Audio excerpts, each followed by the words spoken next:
आदम द्वारा मृत्यु और मसीह द्वारा जीवन। इसलिए जैसा एक मनुष्य के द्वारा पाप जगत में आया।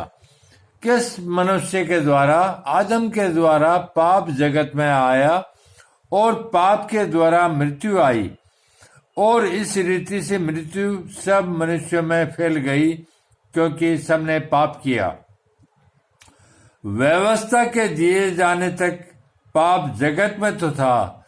जब तक व्यवस्था दी गई थी तब तक जगत में पाप तो था, परंतु जहां व्यवस्था नहीं वहां पाप नहीं गिना जाता। परंतु जहां पर व्यवस्था नहीं होती तो पाप का गिनने का कोई तरीका भी नहीं होता। तो भी आदम से लेकर मूसा तक मृत्यु ने उन लोगों पर राज्य किया जिन्होंने उस आदम, जो उस आने वाले का चिन्ह है, के अपराध के समान पाप नहीं किया।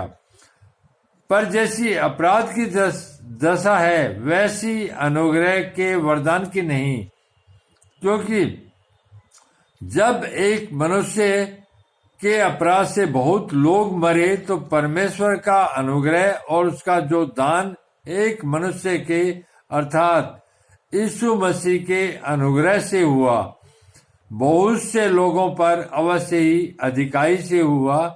जैसा एक मनुष्य के पाप करने का फल हुआ, वैसा ही दान की दशा नहीं, क्योंकि एक ही के कारण दंड की आज्ञा का फैसला हुआ, परंतु बहुत से अपराधों के कारण ऐसा वरदान उत्पन्न हुआ कि लोग धर्मी ठहरे। क्योंकि जब एक मनुष्य के अपराध के कारण मृत्यु ने उस पर ही के द्वारा राज्य किया, तो जो लोग अनुग्रह और धर्म रूपी वरदान बहुतायत से पाते हैं, वे एक मनुष्य के अर्थात यीशु मसीह के द्वारा अवश्य ही आनंद जीवन में राज्य करेंगे। इसलिए